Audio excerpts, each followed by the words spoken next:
What's going on, everyone, and welcome to another edition of the Bettor's Tribune, brought to you by Line Sniper. I am James Zola, here once again with Andy Molitor. Andy, how are you doing this morning? I'm just jacked up for Sanderson. I'm great. Sanderson In is fact, fun. I'm grand. The You're Farms great. Championship. This is a fun tournament. There's going to be a lot of birdies, so if you like that, you're in the right place. Do you have any thoughts on last week? Did you watch a single shot? It was tricky. So no, like I didn't. The Punta Cana It's Open. tough. I don't traditionally do well in those. Once they get out of America on some of these tourist courses, like I've done poorly at the Puerto Rico thing, and I guess Yeah. that's still America. Sorry, Puerto Rico, you are a territory. But once we get into these Caribbean tournaments, I'm not great. I've never actually had luck at the Hawaiian swing early in the season either, so I go pretty light on those. I'm glad they're back on U.S. soil here. It is in Jackson, Mississippi, in the South, in well, I guess we're in September now, late September. Yeah. It can't be terribly hot. It's still ain't gonna be cold. You know, we're still in the South, but Yeah. I'm gonna probably watch a little more golf this year. Okay. Yeah. Or Yeah. this I week, did okay rather. on head-to-heads last week, so that was good. It saved me. I went 4-2 with the big one winning. And then I hit the field bet again. So, in these tournaments, I just take the field and I don't watch. I have to be honest with you guys. I can't watch Birdie Fest. It just drives me absolutely insane. So, although, if it's a bigger tournament with better players, I can watch them. But generally speaking, when it's just kind of a bunch of low-level guys, that's when I take a break. I go hit the golf course myself. So let's move on to Sanderson Farms. Been a little bit of a mainstay on tour at the Country Club of Jackson in Mississippi. As far as the yardages and whatnot, you're looking at a par 72, right? Just your standard par 72 layout, big fairways, easy ass greens. This is just going to be an absolute slaughter fest. Do you have much to add on the golf course? 7,400 yards. No, like you said, the fairways. A couple weeks ago, we were talking about fairways that were like 16, 18 yards wide. These are 28, 29, 30. Like some of the narrowest spots are 25 feet wide, 25 yards wide.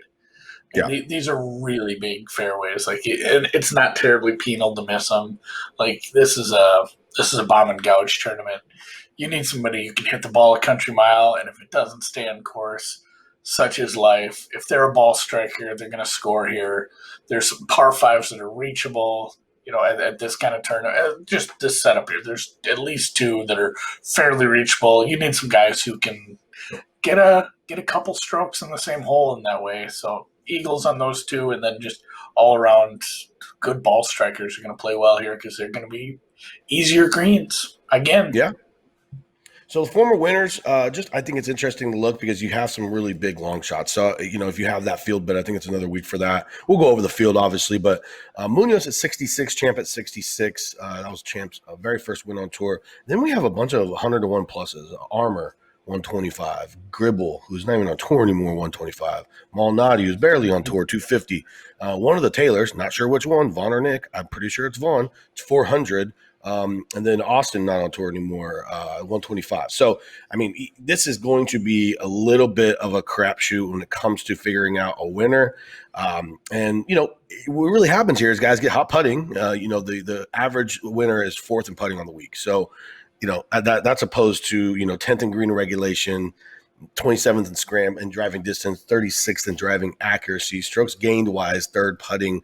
You're just going to have to get hot with the flat stick. And it's really difficult to predict tournaments where that is the case. So with that being said, do you have anything to add to that at all?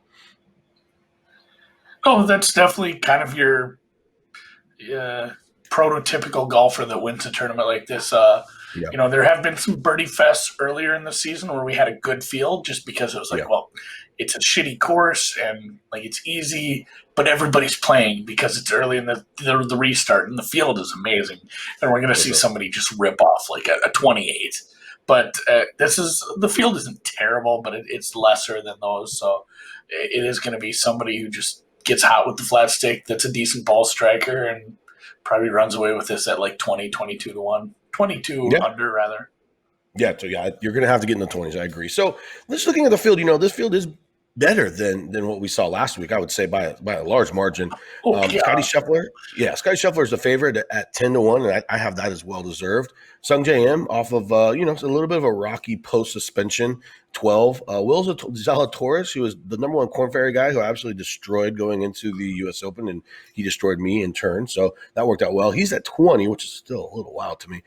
Sam Burns at 24, defending champion Sebastian Munoz at 35, and Doc Redman at 40. Those are your top four. It's interesting that it just goes from 3 and then boom, all the way down to 35, and you're going to get 35 and bigger on pretty much every guy from here on out. Anyone at the top of the market tickle your fancy, Mr. Mulder? looking at what I ran, just based off everything, like Scheffler, and Yeah, just it's hard not to like him. Like he's probably the cream of this crop. The price sucks, and yeah, his putting isn't great. So if his putting is average for him or becomes above average for him on some easy greens here, he might run away with this. That said, I'm not laying like what bookmaker has 10-50. I found yeah. 11-1 at DraftKings. Not gonna play that game. As far as the other top guys, Zalatoris, I don't have a book on him yet. He played great. I jokingly played a top 20, just goofing around with somebody on Twitter, and then cashed at the U.S. Open. So Yeah, that was a big I one. like him now. I said I'm going to create a Polish middle because I played a matchup over him. Somebody made the case against it. I said, well, I'll play a top 22 then, just in case he's great. He was great for 4 rounds. He was hanging right there with everybody. Played well. Did you mention Usti? He's going to be further down, isn't he? I mean, his DraftKings price is pretty high. Is he even? Where is he? In the Is he prices? even in the field anymore? Yeah, I don't see him. He might have pulled out. he might have pulled out. I'm looking at him just based on some of these higher prices from the DraftKings salaries. Yeah, I Like don't none see of the him. He's top not guys are listed very on there. exciting to me. Like, yeah, I think he might have withdrawn. Like Sung JM, I'm not super excited about some of the things he does from approach. I don't think maybe a strong enough ball striker, and certainly not a great putter. So yeah, just at the price, 12-13 to 1, like It's super no wild. thanks. I guess out of the top guys, Sam Burns would be the only guy I'd look at. I guess he's maybe not the strongest approach guy, but he's long enough, isn't he? I think he's fairly long off the tee, Oh, he's super long. so he could be. Yeah, he could be a bomb and gouge guy here, where he's going long enough for his approach shots, his proximity is low enough, where it takes away some of the fact that he's a mid-range iron guy. He's a good putter. Like, and in fact, he's been a pretty good putter. Yeah. So long shots off the tee and a good putter, a guy like that. What do we get them at? 24-25 to 1. That's probably something I'll play. Yeah, and Burns is I interesting because just like him. he played great, except the third round. I don't know if he forgot what to do with the golf club, but he lost 7 strokes to the field in the third round at Punta Cana, and he was right there going into that. So I like Burns. I don't know what to do with Will. The guy has just been absolutely destroying the Corn Factory. It's not even close. He's by far the player of the year there. He's a money leader. He's the points leader. So, does that translate to W's here? Well, not yet for Scotty Scheffler, who was basically Will before Will. I think there's a case to be made. Scheffler should be shorter. I mean, other than the fact that he's never won on tour, but like just his raw stats are just phenomenal. It's crazy. I would love to have seen him in the U.S. Open. And Sungjae, I'm not messing with that price for him at this stage in his game. He's been terrible. Now, if we were looking at Sungjae like pre-suspension Sungjae, we might be talking about something way different. He'd probably be the odds-on favorite here, but at that price, not really looking at any of those guys. So I'm off all those. Burns, I guess. I just that third round was kind of weird. I'm not really sure what happened there, but of those guys, I'm with you on that. I love me some Doc Redman always. He'll just always pop in my mouth because he's such a good ball striker. He comes in third, and that means that price is probably pretty short at 40 to 1. I think I make it like a lot closer to 30. Third at the Safeway last week, gaining 7.7, or excuse me, third at the Safeway a couple weeks back, gaining 7.7 strokes on approach, gained some on putting. So I think I'll probably start my card with Redman. Do you have anything with Benny On who can't putt, or Zach Johnson at 40? I mean, what is this, like 07? Like, that's wild. Adam Long, any of those guys in that next group down interest you? Adam Long had a nice tournament last week, and you mentioned Sam Burns. I said, I didn't watch a ton of golf, but I paid attention. I had a few small bets, and Sam Burns was number one in my model last week. Didn't play him. Yeah. and I was pretty mad at how well he was playing. So I almost relished that third round. Like, okay, good.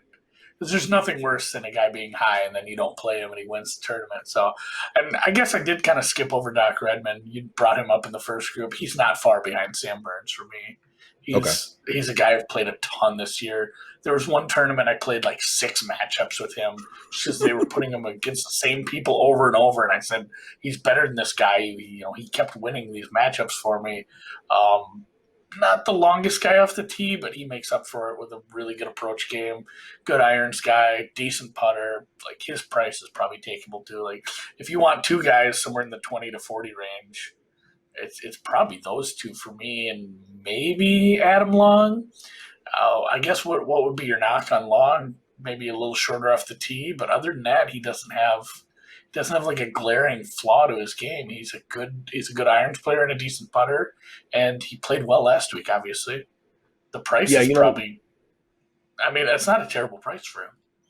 no. The only thing with Long, I hate coming off guys who had the 54-hole lead and absolutely shit the bed, and then backing them again. Like that takes a lot out of you mentally, especially a guy like Long. He has a win on tour, so it's not like he's a complete newbie. But yeah, he's probably one of the class of this. When it comes to guys who actually have wins, like he's one of the only guys in this top echelon of guys who has managed to get into the winner's circle. 43, no problem with that whatsoever. I can't see Zach Johnson here. I feel like his game is more suited towards grinding it out like he showed at the U.S. Open rather than a straight birdie fest where he's going to have to hit longer irons than most of these guys closer to the hole because he's just shorter than hell. He's just a little bunter out there. So not anything there. And then Binion, you can't trust Binion to putt on the flattest greens in the world. I don't care where they are. He's just an awful putter. So backing someone like that to win, he's been playing terrible. He might be an absolute full fade if you look at what he's been doing recently, and we'll get into some head-to-heads here shortly, but I'm probably looking to just straight fade Binion coming off a miscut at the U.S. Open where he lost 4.2 strokes on the greens. And then we're getting into some guys that I find myself betting a lot. Guys like Corey Connors, Ches Reavie, Siwoo Kim, and then you have your Luke List and your Brian Harmon. That's the kind of group that I'm looking at. Which of those guys is your favorite?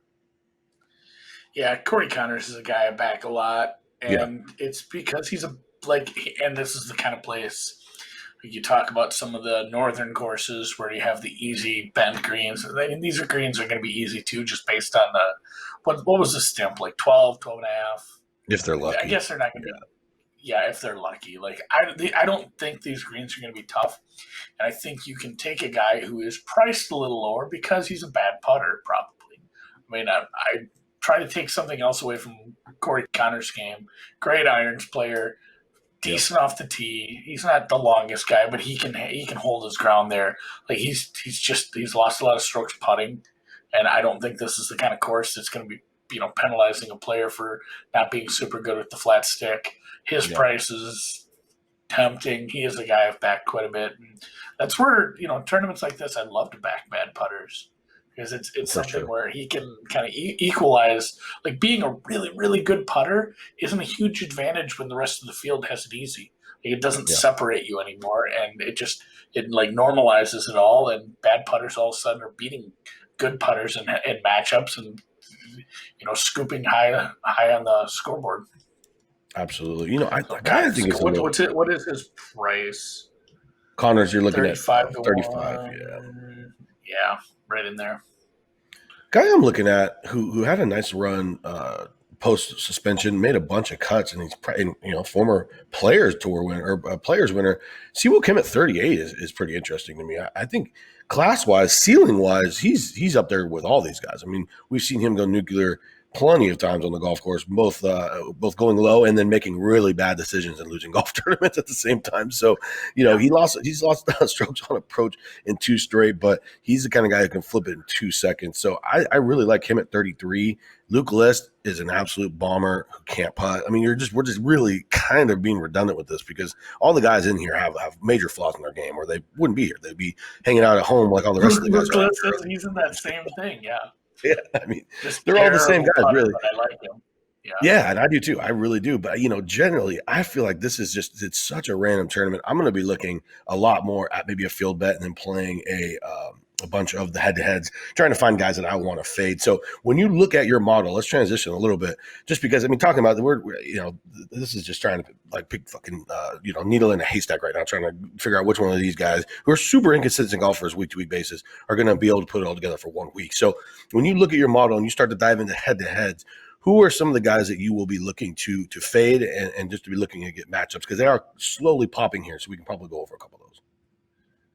Yeah, I was going to say we don't have matchups at a certain book as we wait for somebody to go through them himself first, I guess. But they do have some up at BetOnline. I'm not sure if DraftKings does yet.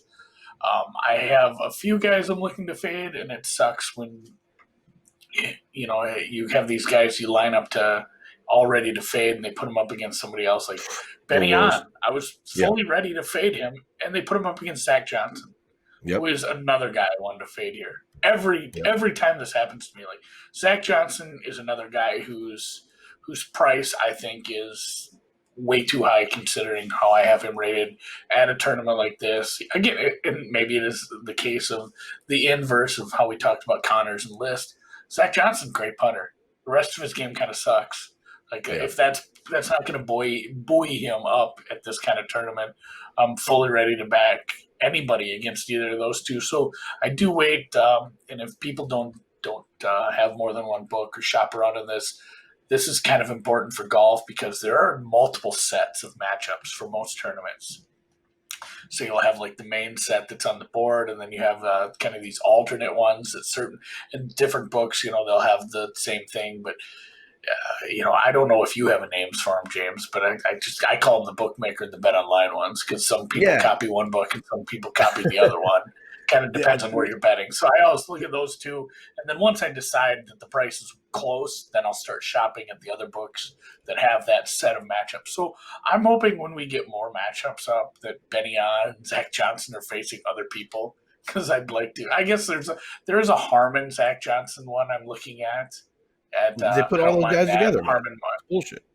Harmon. I would probably play, and then I don't know if there is a second Benny On. Oh, there it is. Yeah, he's with Harmon. Yeah. I might double dip on Harmon there. That's a brutal one. I mean, and you're absolutely right. Harmon's a guy who's a lot higher for me. Bad irons guy, but man. Boy, it makes it hard when that happens. So the way I differentiate them is you have your offshores, and then when the guys who are popping like random ass different matchups are like your DKs and your FanDuels, your US like legal books, they'll just come up with random ass stuff. So I don't have any of those in California because it fucking sucks to live here when it comes to trying to gamble. But when the fires. And the fires, although I'm in San Diego right now, it's actually pretty nice. But that's the way I look at it. You have your offshores, and then I guess you would call them your onshores. And the onshores have been throwing out a lot of different matchups. They're basically making their own, which is really cool because it gives guys a lot of opportunity to get some different options. Because right now I want to fade Benny On, but I also have no desire to back Harmon or Johnson. So it's like it kind of sucks because I'm willing to take a stab at him, but ultimately I'm just not really seeing much of that I like there. I wonder if they have the good. I have DraftKings open. I don't bet there a lot because I do actually have to. I have to drive to Iowa to do it, but once in a while I have some matchups like, I can take it. There's a Dairy Queen on the way. Get some ice cream. Make some legal bets. Little soft surf. Contribute to the economy. Yeah, they have, but some of those are tie no bet. Oh God, we know that. Talk about that a little bit. Well, it's not a three-way, but they just don't. Oh, it's not three-way. Okay. Tie no bet. So they don't offer the strokes. You can't lay the strokes at some of these at these matchups. But what would you price? Let me make you price this one. We'll do a little exercise here. Taylor Gooch, and Pat Perez. Okay, so I know Gooch both of them actually been playing really well. So my guess is that would probably need to be pretty close. Why is Pat Perez not showing up here? Okay, let me look real quick here. Boom, boom, boom. All right, so we have Gooch coming off of a tell me who you would back based on the prices you get. Yeah, no, I'm looking right now. So right now we have Gooch coming off a miscut, and he's just absolutely terrible around the green. He hasn't really done much of anything. 18th at the Trust, but kind of a fluky one just to buy a bunch of putts. Or made a bunch of putts there. Pat Perez has been real solid. Pat Perez has to be a favorite here, probably minus 135. It's 118 to Perez, 112 to Gooch. Okay. So kind of a heavy overround on some of these, which happened, but like, and that's the thing too. Like, my model is going to say Gooch is playing. Gooch should be the favorite here, but yeah, if you the little contextualization there, you dig in. Like, Gooch hasn't played well lately. yeah, Miscut at Safeway. BMW. I mean, when you finish 65th, it means you made the cut and played pretty awful all weekend. you were That we dead call fucking that the last of the Spieth. people who made the cut. Yeah, that is the Spieth.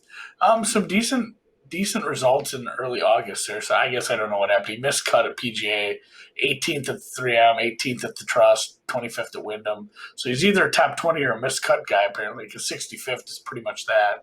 I don't know if I Yeah. want to touch that, but I mean, and you look at Perez. That's surprising that there. because Perez, you have a 21st, a 9th, a 23rd, and a 39th, and he's basically gaining strokes and everything, but off the tee. And that is something interesting because my model will spit out a lot of weird things. So what I do is every single matchup, I dive into I go player level. Like, I'll dive into exactly why they are where they're at, just to make sure that I'm not overlooking something or backing someone who. I mean, fuck, if a dude has gained, 7 strokes putting his last three tournaments, and it's gonna skew his strokes gain total, but he's been hitting it like dog shit, I'm not really super interested in that guy, especially if he hasn't shown that kind of putting acumen for his career. So you can't have your numbers be messed up, and I know you do the same thing. I always just like digging in to each individual player. It takes a little more time, but I feel like it allows for me not to make mistakes just based simply on being a slave to whatever it puts out in terms of ranks. Yeah, if you just put a bunch of numbers in a box and put them in a spreadsheet and make it spit it out, you're probably going to make some mistakes. You do need some deeper contextualization on a lot of that. Luke List and Siwoo Kim, boy, they put all the guys I like together. This is driving me nuts right now all together. Hudson Swafford. Did you see the tweet about him? Somebody just said when Swafford won, he said, "Congratulations, Harris English." Oh yeah, because they look like the same person. That is true. It was something. I think they both even went to Georgia. I mean, good job for him. That was a nice tournament. Straka and Lewis. Any interest in Straka as a dog? I love Straka. Yeah, I mean, I would make Straka as a dog, really. Yes, let me see that's where I'm at. It's probably out of everything that's popped. I don't hate Tom Lewis, but I have Straka as a top 10 guy this week, and he probably shouldn't be an underdog. So the problem with Lewis is that, oh my God, he's been hitting like absolute dog shit. And he's been over here for a while too. Usually with Lewis, you get some kind of skewed samples because he plays a lot of Euro stuff. But I mean, Northern Trust, US Open, missed both cuts there and lost strokes on approach. So yeah, to me, and you said Straka is a dog there? Yeah, and that's what I'm looking at actually. So if you want to take the sample from, let's take the, obviously I'm just using like Fantasy National. You take the, I'm looking at a 36 hole sample. And this is why I brought this one out. Because Straka, you're looking at the sample size, and it's pretty much all the tournaments. Like, he plays a lot. He's played pretty consistently. But then you look at some of these guys off the European tour, bounce around from tours. Sometimes you do get a skewed sample size, and that's what I thought I was going to find with Tom Lewis, just goofy. And basically, I think I'm maybe getting the skewed sample because he played so good at St. Jude. Like, he played very well at St. Jude, and then the next it was all putting back, wasn't it? Didn't he gain like 8 strokes putting at St. Jude? No, 2.4. Never mind. Yeah, that was a pretty good. It was all tee to green almost, but he had a great tournament at St. Jude, and actually 3M and Rocket too. So maybe this is the kind of course that he can play well, but his current form is just rough. It's awful. Yeah, I see what you're saying there. Yeah, Rocket, he's been over here a lot. That's interesting. I wonder how he because he hasn't played. I'm looking at his Euro because with the Euro Tour guys, I always hop over just to see how they finished. But he hasn't played in Europe since the Saudi, and that's obviously not in Europe, but on the European Tour since the Saudi, and that was a long time ago. That was in February. So, wait, what continent is that on again? Anyways, I mean, I think I love Straka there. You're gonna bet Straka there? Yep. No, that's the dog that kind of popped right away. Yeah. I have 105. Is that right? Yep. Plus 105. I'm gonna hunt around and see if I can find a 10, but. Hell yeah. I doubt it. Usually I go somewhere else and then just have a bigger overround. So Zalatoris. I haven't done too deep in yet on this, but yeah, what are you giving him? A few like that where they're a little off. I'm not betting on Zalatoris matchups. You're shying away from him. Saying his name right. Yeah, Can we get a fucking dictionary? Someone pronounce this shit for us. Yeah, I mean, an 8th, a 6th, and the second. I mean, if you look at his Corn Ferry shit, it's insane, man. The guy has just been absolutely on fire. that's I faded him. my question to you. Did he putt better on the Corn Ferry? He has bad putting.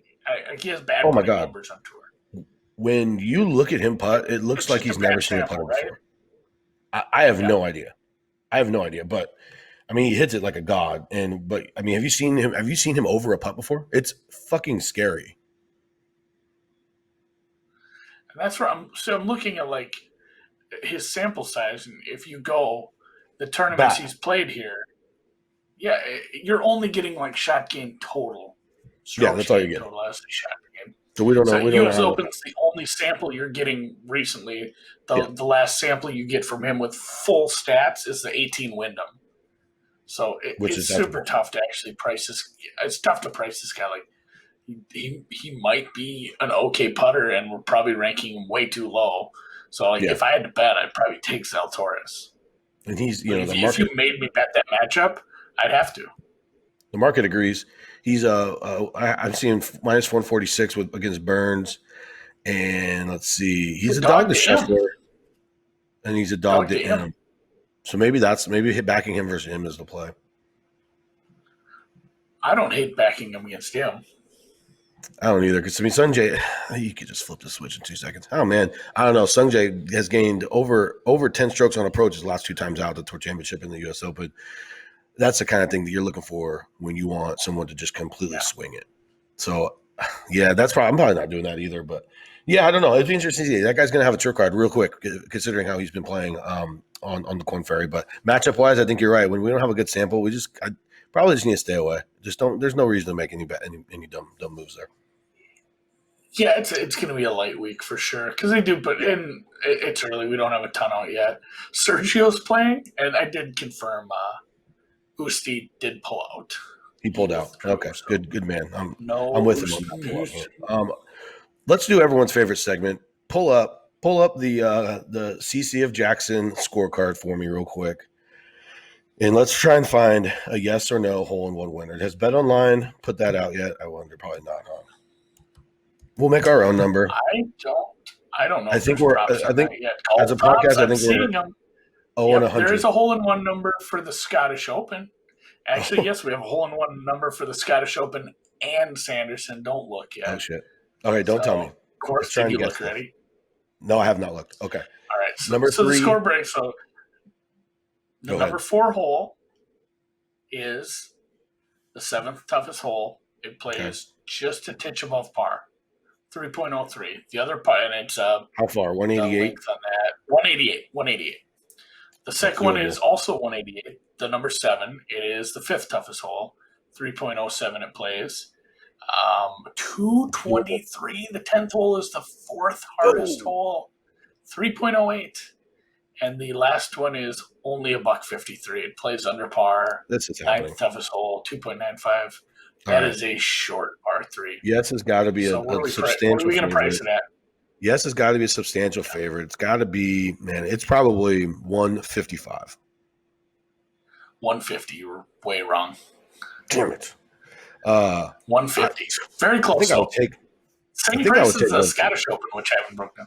I would probably I have no idea. Is it windy? It sounds really windy. That's on the next pod.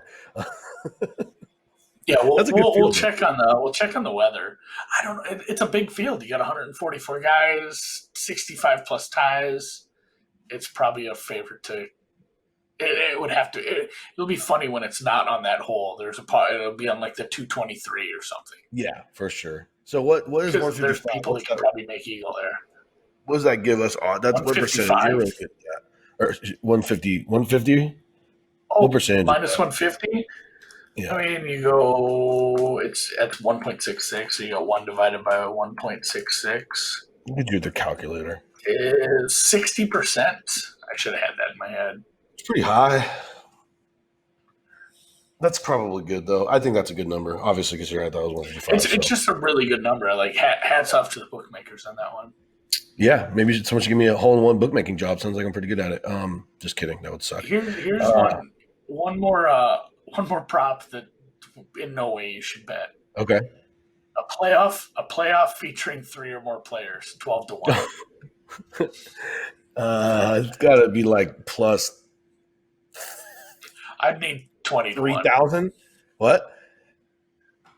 Oh, it's minus 3,000 on the no. It's 12-1 for yes. That's a terrible 12 to price. 1. Oh my gosh. Yeah, minus 3. Okay, wow. 12. That's funny. It's probably not happening. That's a good one. Well, props shit. I mean, that gives listeners outrights, some head to heads, and some wacky ass props. I don't know how much more we can cover of the CC of Jackson, my friend. I give and I give. Just it's the gift. They call you the gift fun. for a reason. It'll be a fun tournament. Like should be there's fun. a lot of these. It's not that huge names, but a lot of these younger up and comers, For sure. guys I love like Burns, Redmond, Corey Connors, Dylan Fratelli. He's my guy. He's there too. And to me, it's important to keep track of these guys because when I have in terms of head to heads, these tournaments are by far my most profitable. I'll run through these just because we're paying attention to these guys throughout the year. The bookmakers are probably off making some football lines, right? So their numbers are not super solid compared to Trying to figure if the Steelers are going to even play this weekend. Exactly right. They don't give a shit about Will Zaltaris against fucking Scotty Scheffler. Like they're just throwing some shit out there. So you can definitely take advantage of it if you pay attention. Especially we don't have much until Augusta in about a month. So there's going to be some time to make some money for that tournament because obviously that'll be a huge offering. And you got to pay attention or you just get a little bit left behind, right? Yep, you got to stay in the loop for sure. Yes, and that's what these tournaments. That's where you need to be with these tournaments. So Sanderson Farms. I mean, just pick one guy. Who's going to win? Pick one guy. The field. If you have a field bet, just bet the field. Sam's Burns. If you have just a lot of the books will offer especially your locals, your PPHs. I have a field bet right here sitting in front of me. You get about 30 guys versus the field, and it's plus 200. Just take that. You'll have something to root for at the end because some random dude will be in the final group. I promise you that. And you just take the field bet if you have it. If you don't have the field bet, go find a local. How's that? I like it. Good. All right. Sounds good. Well, so we got you guys some outrights. We have a couple of heads to look for. A couple guys we're looking to fade. A couple guys we're looking to back. Even got you the whole one prop. So with that being said, I think that wraps up our podcast for the Sanderson Farms. Is it an open? I don't even know what it is, but from CC Sanderson Farms Championship. Okay, it's not open. Don't qualify for this shit. With that being said, for Andy, I am James. Thank you guys for tuning in to another edition of the Bettor's Tribune, and we'll talk to you next week.